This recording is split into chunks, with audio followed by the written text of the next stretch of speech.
Do you see issues with putting apple trees in the middle of food plots? I do.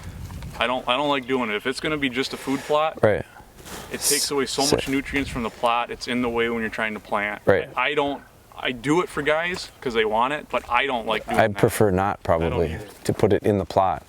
Would you just push the brush back and create enough space so that I could maybe put a tree right there and push it back 25 feet? I would. Would it make sense if I put the apple tree there to do clover in the area that is open and then just mow that? That's a really good idea because it's more shade tolerant. Right. And not necessarily, I'm not going to work it very often, if ever. And I would rather have that become clover than weeds, probably, because weeds are going to grow anyway. Right. So if it's manageable and I can mow it, then I get maybe a 25-foot buffer of clover around my plot. That would make sense. I do that on a ton of plots. All right, I'm just going to leave that on the tripod up out of the way so I make sure I don't run it over. And then we're going to jump in the skid steer and just start tearing some of this brush out and see how it goes.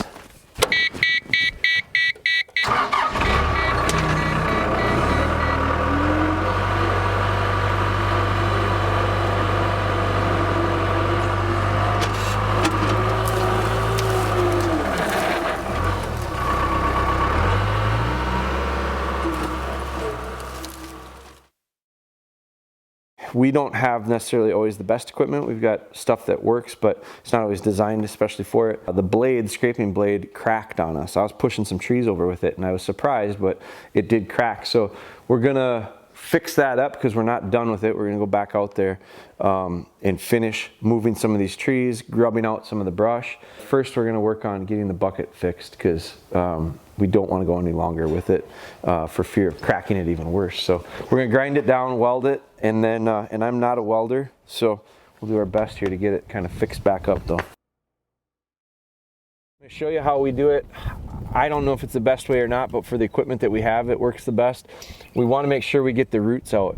Otherwise, if we just cut this brush off, we have these big balls of roots and we can't disc it up and we can't really work the ground. So we try to get in and try to either tip the tree over to pop the root ball up and then get under it with the bucket and lift it, or just get down and kind of catch the bark and tree and lift it up out of the ground.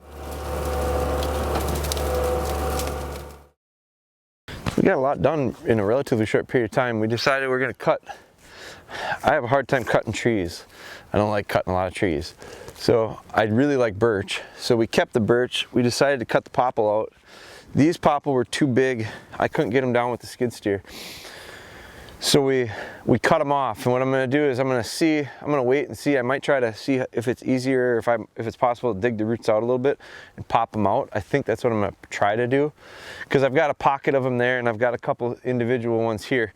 The thing about these birch, leaving these birch, if we decide to keep them, which I think I'm going to, we're probably going to put clover in around this new area is what I'm thinking, and we might put some apple trees. I think we're going to plant the apple trees in here, and then what we would do is leave enough space in the old food plot to do like a brassica or some type of an annual. So we'll always have clover, and then we can put something in the fall. But it's good. The reason I think we're going to do that in here is two reasons. I think we're going to put the apple trees, spread the apple trees out through here. We'll have them dotted throughout here, and then they're not competing and they should get pretty good sunlight. They're not competing with nutrients with these other trees. But the other reason is that we're doing clover in here is because then I can just mow it and I don't have to worry about disking around it all. We brush piled along here and along that edge. And the reason we did that, and I might end up pushing that out a little bit more too and making some brush there, but our idea is to let the deer feed into this side.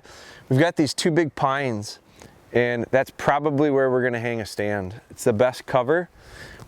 Either tree, maybe both, I don't know. But we'll end up with a stand there more than likely. So the deer are probably gonna come from this direction or from this direction. If we shield this off, our hope is they come in here, feed into the plot, we'll be able to see them and let them come around this corner. And by the time they get around this corner, we're ready. We left that brush and all that stuff so that we could see them. We've got some cover so that they can't necessarily see us up in our stand. The pine's got the best backing, obviously. We'll have food, we'll have water, we'll have apple trees in a few years, and you know, it is a little bit of work, but the equipment we've got is actually working pretty good. I don't think it's really ideal for what we're trying to do here, but make the most of it. So.